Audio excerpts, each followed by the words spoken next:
DP में लग रही थी हूर की परी, और जब बाद में पता चला तो ये वही छिपकली थी। और कम से कम शकल देख करके भी आदमी पैसा मांगा करता है। 70% जो पुरुष सुसाइड कर रहे हैं वो महिला से प्रताड़ित किए हुए पुरुष हैं। ये सिर्फ एक महिला का मामला नहीं है, ऐसी बहुत महिलाएं हैं जो बहुत टॉर्चर करती है पुरुषों को। इसीलिए मैं कह रही हूँ कि पुरुष आयोग भी बनना चाहिए। महिला आयोग है तो पुरुष आयोग भी बनना चाहिए। और मैं तो ये चाहूँगी कि अगर कभी पुरुष आयोग बनता है तो उसमें मुझे काम करने का मौका दिया जाए, क्योंकि मैं तो ऐसी महिलाओं को ठीक करना भी बहुत अच्छे से जानती हूँ जी। एक तरह का मेंटली और फिजिकली हैरासमेंट किया जा रहा था उसका, और जब किसी इंसान का मेंटली और फिजिकली हैरासमेंट होगा, लास्ट मोमेंट उसका यही होता है कि हम अपनी ज़िंदगी से परेशान हो चुके हैं और अब हमारा अंत ये है कि हम सुसाइड कर ले किसी भी तरह से। एक बात आपको बता दूं, वो दिन ज़्यादा दूर नहीं है जब लड़के शादी करने से कतराएंगे। पहले का समय होता था, लड़कियां सोचती थी हमें ससुराल कैसा मिलेगा, पति कैसा मिलेगा, मगर आज लड़के सोचते हैं हमारी ससुराल वाले कैसे होंगे, हमारी बीवी जो आएगी वो कैसा आएगी, हमारे माँ बाप को रखेगी नहीं रखेगी, हमारा घर चलाएगी नहीं चलाएगी।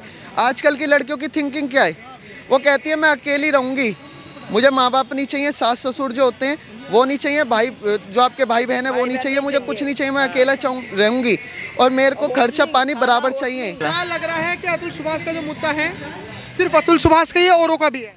देखिए, अतुल सुभाष जैसे एक अतुल सुभाष ही नहीं है, हजारों हजार अतुल सुभाष हैं जिनका यही मुद्दा चलता चला आ रहा है। और जो है सबने कान में जो है उंगलियां रख रखी हैं, सबके किसी के कान में जू नहीं रेंगती है। ठीक है, हम तो ये कहते हैं जिस प्रकार से जो है महिला आयोग बना है उसी प्रकार से पुरुष आयोग भी बनना चाहिए।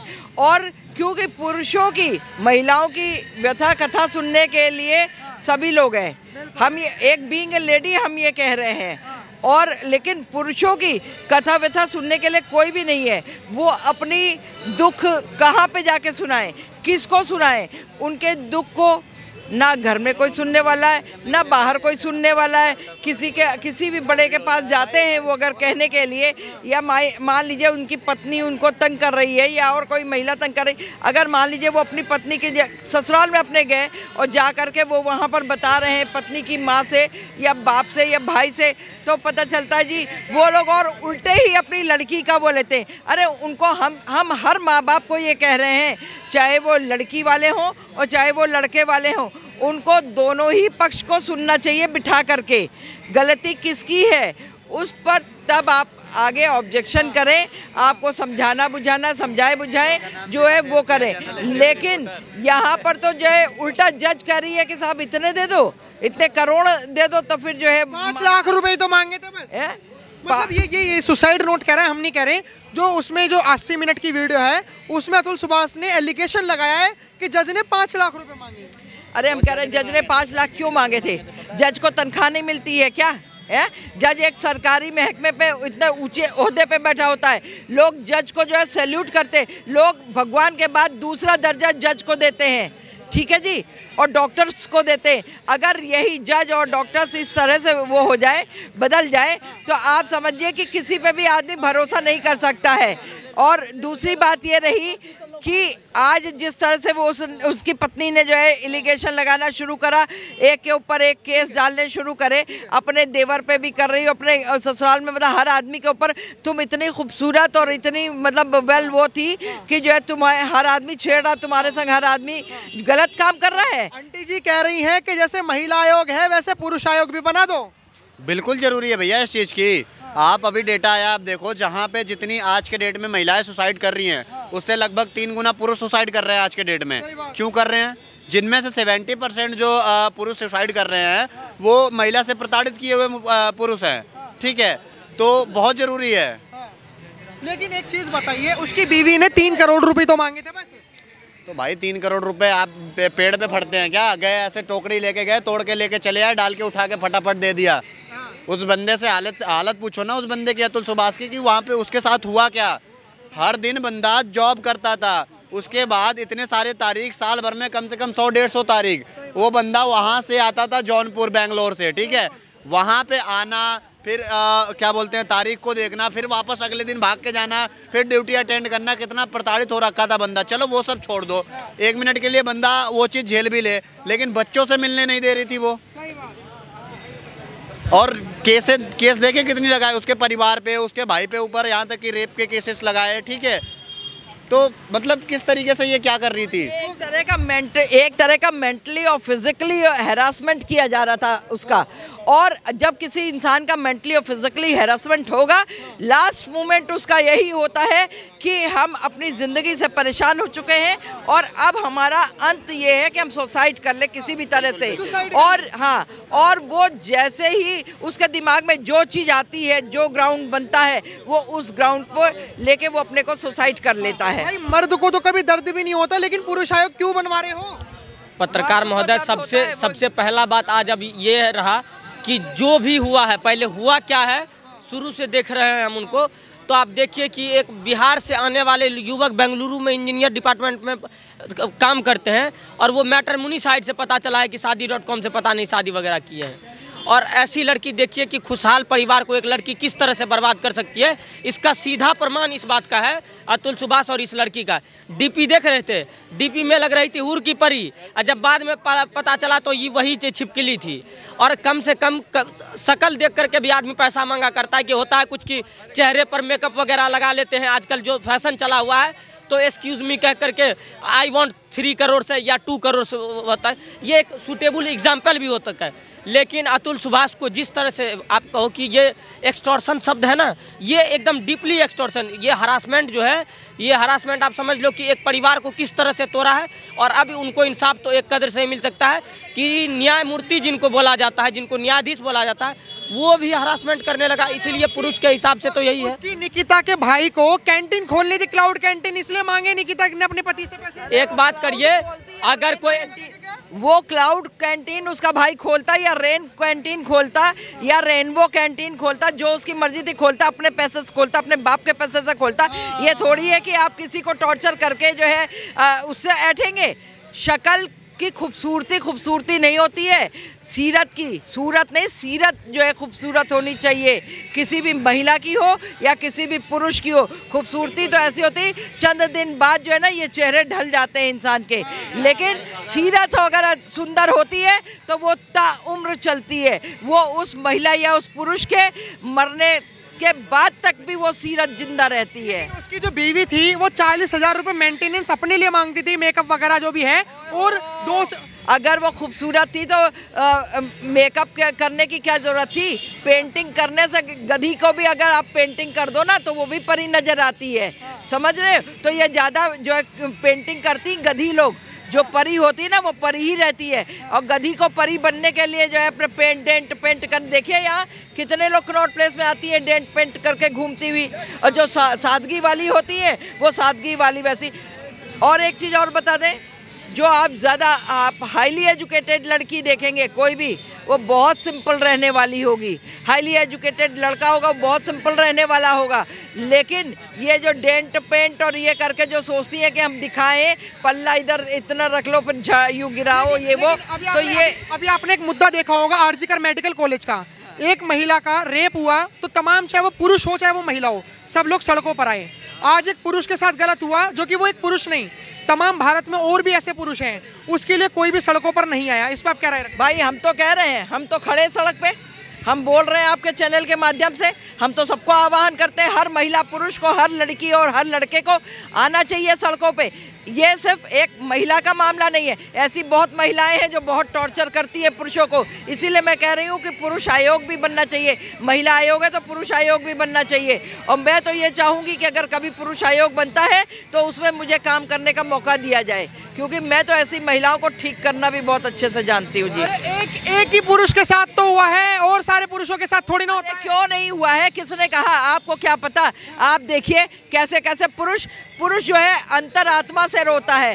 पुरुष आंखों से आंसू नहीं गिरा पाता है, लेकिन उसकी आत्मा ऐसी फूट फूट करके रोती है कि कुछ कहने की हद नहीं है। अभी आपने पुरुषों को नहीं देखा, और पुरुष के साथ में उन पुरुषों की माँ तक को टॉर्चर किया जाता है, उन पुरुषों के बाप तक को टॉर्चर किया जाता है। इतनी घिनौनी, इतनी गिरी हुई और इतनी कौन सी मेंटालिटी की लेडीज लोग होती हैं, या उनके पेरेंट्स, या उनकी उत्पत्ति किस घर से होती है, कैसे कंगले, कैसे मतलब गंदे घरों की पैदावार होती है, ये गंदे घरों के कीड़े होती हैं ये लोग। जो लोग लगता है कि जिस तरीके से 498 सेक्शन ए जो निकिता ने अपने पति पर लगाया, जिसकी मृत्यु हो गई है, वो ये केस था कि दहेज का केस। उसमें क्या होता है, पति के साथ साथ सास ससुराल वाले को भी लपेटा जाता है, भाई को भी लपेटा जाता है, तमाम अगर वो किसी पे भी उंगली उठा दे, चाहे वो अपने पड़ोसी पे उंगली उठा दे, उसे भी गिरफ्तार कर लिया जाता है। और पुलिस वाले मर्द की तरफ से जो विपक्ष है उसकी तरफ से सुनवाई नहीं करते। आपको लगता है इस धारा का गलत उपयोग? अभी आपको मैंने आपके ही चैनल पे अभी क्या बोला था कि पुरुष की कहीं से कोई सुनवाई नहीं होती है, इसीलिए पुरुष आयोग होना चाहिए। रही बात ये कि अब दहेज का तो जो मर्जी आता है उठा, जो कोई 20 साल बाद भी दहेज का आरोप लगा रहा है, कोई तुरंत का तुरंत दहेज का आरोप लगा। अरे ये क्या तुम लोग नॉनसेंस पन करती हो कि हर मिनट में उठे दहेज का आरोप। दहेज ना हो गया ऐसा, अगर मैट्रिमोनियल साइट से उसने शादी करी थी तो उसे बिना दहेज के करी होगी, बिना उसके डिमांड के करी होगी। ठीक है, हम तो कहते हैं कि कानून को चाहिए और खास तौर से जज बदल देनी चाहिए। जो जज इस तरह से मांग रही है ना, इतना लाओ तो तुम्हारा फैसला करा देते। ऐसी जज को भी जो है सजा होनी चाहिए, और जो है इसको, इस महिला को भी सजा होनी चाहिए।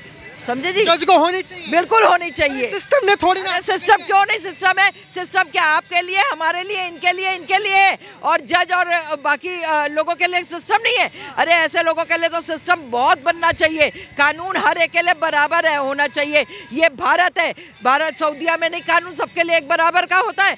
ऐसे ही यहाँ भी यही होना चाहिए, कानून एक देश एक कानून होना चाहिए। अगर एक को उसी सब्जेक्ट पे फांसी की सजा हुई है तो दूसरे को भी उसी सब्जेक्ट पे फांसी की सजा होनी चाहिए।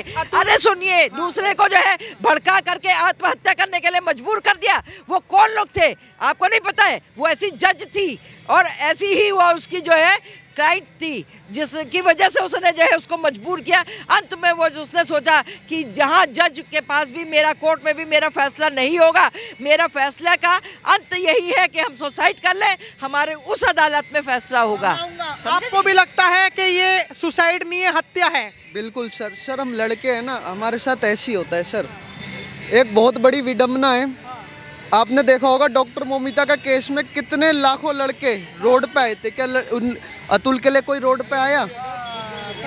बताइए सर। कैंडल मार्च निकाला, स्लोगन निकाले, हैशटैग ट्रेंड में चले गए, जस्टिस फॉर डॉक्टर मोमिता। क्या किसी ने ट्रेंड चलाया जस्टिस फॉर अतुल सुभाष? किसी ने कैंडल जलाई? कोई रोड पे आया? सर यहीं से देख लो ना, कहाँ इक्वालिटी है देश में। सर अभी ना एक केस में देख रहा था, उसमें पता है एक लड़की ने क्या एलिमनी मांगी है? 6,12,300 रुपये एक मंथ की। 6,12,300 रुपये। सर किसी का पैकेज होता है 6 लाख रुपए साल का। जज ने पता, लेडीज जज थी, उन्होंने पता क्या बोला? एक काम करो आप हॉलीडेज और लंच का और दे दो इसमें। सर एलिमनी मेंटेनेंस चाहिए कितना? 40-50 हज़ार आपके लिए मिनिमम है, मैक्सिमम मिनिमम दोनों ही मान लो। बट सर वो 6,12,300 रुपये भी कम है। कह रही है लुइस विटॉन के कपड़े, लुइस की जीन्स और ये महंगे महंगे प्रोडक्ट्स जो होते हैं, ब्यूटी प्रोडक्ट्स, ये भी तो यूज़ करने हैं। लेकिन निकिता सिंघानिया ने 40,000 रुपये मेकअप मेंटेनेंस के लिए तो मांगे थे, 2 से 3 लाख रुपए बच्चे की फीस के लिए मांगे थे पर मंथ। सर जी सुनो, सर जो सुनो, पहली बात ये आप गलत कह रहे हो। उसने पहले 1 लाख रुपए अपनी और 1 लाख रुपए अपने बच्चे की मेंटेनेंस मांगे थे। दूसरी बात, वो सेल्फ इंडिपेंडेंट थी। गुड़गांव में कंपनी है एसेंचर, MNC है वो, उसमें AI कंसल्टेंट थी। तब भी उसने मांगे। जब कानून ये कहता है जब आप सेल्फ इंडिपेंडेंट है तो मेंटेनेंस की जरूरत क्या? कानून तो यही कहता है ना, जब आप सेल्फ इंडिपेंडेंट है तो मेंटेनेंस की जरूरत क्या? मगर फिर भी वो दे रहा था। सर 5 लाख, 15 लाख, 30 लाख, फिर 1 करोड़, फिर 3 करोड़। वो ATM थोड़ी है सर, RBI की मशीन थोड़ी है, छापते रहो निकालते रहो, छापते रहो निकालते रहो। अरे पति है, मांग लिया तो क्या दिक्कत आ गई? सर ये बताओ, दहेज मांग लिया तो कोई दिक्कत आ गई? दहेज मांग लिया तो दिक्कत आ गई? और आपको लगता है वो 10 लाख का दहेज मांगेगा? सर AI इंजीनियर था, AI इंजीनियर की आप सैलरी देखेंगे ना, स्टार्टिंग पैकेज देखेंगे 10 से 12 लाख रुपए, और वो 34 साल का था, एक्सपीरियंस होगा उस पर। अगर 5-6 साल का एक्सपीरियंस भी था ना तो 50 LPA से प्लस उसकी सैलरी होगी साल की। बस वो है ना, झूठी बात डालनी है, कितने केसेस तो उन्होंने वापसी ले लिए थे कोर्ट से, बट नहीं, झूठा केस डावरी का उन्होंने डाला था, जज उनके वकील ने कुछ कंसल्टेंट करा होगा उससे, कुछ चीजें वापसी भी लिए उन्होंने। एक के बाद एक केस 498A से बरी हुआ तो धारा 377 लगा दी। धारा 377 केस गलत बोल रहे हैं आप, गलत 2 केस हैं।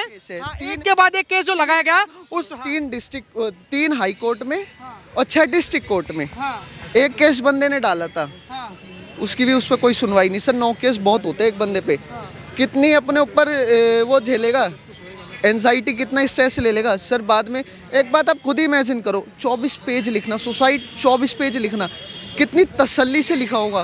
फिर 81 मिनट की वीडियो बनाई उसने, उसकी अंतरात्मा सर क्या कह रही कितना रोया होगा, उसे पता है कि किसी ने उसका साथ नहीं दिया। एक बात बताओ, जिस बंदे ने ट्वीट करा, ट्वीट में आपने देखा किसे टैग करा था? एलन मस्क और डोनाल्ड ट्रंप को।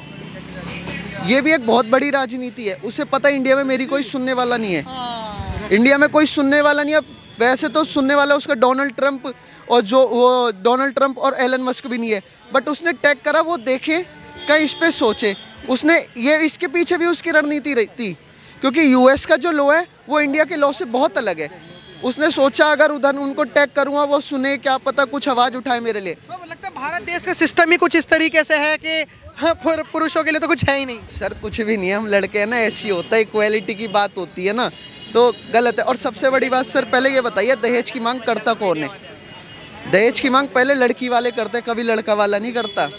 मैं लड़का हूँ, कोई किसी का बाप मेरे को देखेगा ना तो वो पूछेगा भाई तेरा बैंक बैलेंस कितना है, तेरे पे कितना गाड़ियाँ हैं, तेरे पे कितनी ज़मीन है, तेरे आगे का फ्यूचर सेटल है नहीं है, तो दहेज किसने मांग लिया? उसकी बीवी ने, जिसने सुसाइड कराया अतुल सुभाष ने बेंगलोर में, उसकी बीवी ने एक झूठा आरोप ये लगाया अननेचुरल सेक्स का, जो कि अगर कोई सहमति ना हो तो ये झूठा केस लगा दिया। बच्चा कैसे हो गया? फिर बच्चा कैसे हो गया? बच्चे से तो मिलने नहीं दे रहे, सहमति से ही तो होता है सर बच्चा भी। नहीं, असहमति से थोड़ी हो जाएगा। अननेचुरल सेक्स है, अननेचुरल अगर सेक्स है, ठीक है जी, उसका आरोप लगाया है तो अभी बच्चे का भी डीएनए टेस्ट करा लो और अपने आप पता चल जाएगा। या तो फिर यही है कि इस लड़की का कनेक्शन कहीं और से है, ठीक है, और ये इसको छोड़ने के लिए इसने ये सारे प्लान रचे, 9-9, 10-10 केस लगा देना और उसके बाद में जो है फिर जो है इस तरह का एलिगेशन लगाना। आपको बता दूं, अभी सब करा लो, अभी क्या है, दूध का दूध और पानी का पानी, आपको पता चल जाएगा कि क्या है। एक बात आपको बता दूं, वो दिन ज़्यादा दूर नहीं है जब लड़के शादी करने से कतराएंगे। पहले का समय होता था, लड़कियां सोचती थी हमें ससुराल कैसा मिलेगा, पति कैसा मिलेगा, मगर आज लड़के सोचते हैं हमारी ससुराल वाले कैसे होंगे, हमारी बीवी जो आएगी वो कैसा आएगी, हमारे माँ बाप को रखेगी नहीं रखेगी, हमारा घर चलाएगी नहीं चलाएगी। आजकल की लड़कियों की थिंकिंग क्या है? वो कहती है मैं अकेली रहूँगी, मुझे माँ बाप नहीं चाहिए, सास ससुर जो होते हैं वो नहीं चाहिए, भाई जो आपके भाई बहन है वो नहीं चाहिए, मुझे कुछ नहीं चाहिए, मैं अकेला रहूँगी और मेरे को खर्चा पानी बराबर चाहिए, मैं खाना नहीं करूँगी, मैं काम नहीं करूँगी, ये नहीं करूँगी, वो नहीं करूँगी। तो क्या घर बसाने की बात कर कौन रहा है? सारे तो तोड़ने की बात कर रहे हैं। यही सिखाया क्या हिंदू मतलब हिंदुस्तान की संस्कृति ने? घर तोड़ना सिखाया क्या? उसके जो दादी हैं उसने सुप्रीम कोर्ट में मांगा है, कस्टडी मांगी है उसके 4 साल के बच्चे की। निकिता ने वो भी देने से मना कर दिया, उसने कहा मेरा बच्चा है मैं कैसे दे दूं। नहीं ठीक है, वो तो चीज अलग की बात हो गई है। वो कोर्ट उसके ससुराल वाले कह रहे हैं, उसके ससुराल वाले कह रहे हैं कि वो पैसों की डिमांड कर रही है, अगर बच्चा चाहिए 4 साल का तो कुछ पैसे देने पड़ेंगे। क्यों पैसे देने पड़ेंगे? क्यों पैसे देने पड़ेंगे? 30 लाख रुपए मांगे थे उन्होंने बच्चे से मिलने के लिए, 30 लाख रुपए मांगे थे बच्चे से मिलने के लिए। ये तो देख लो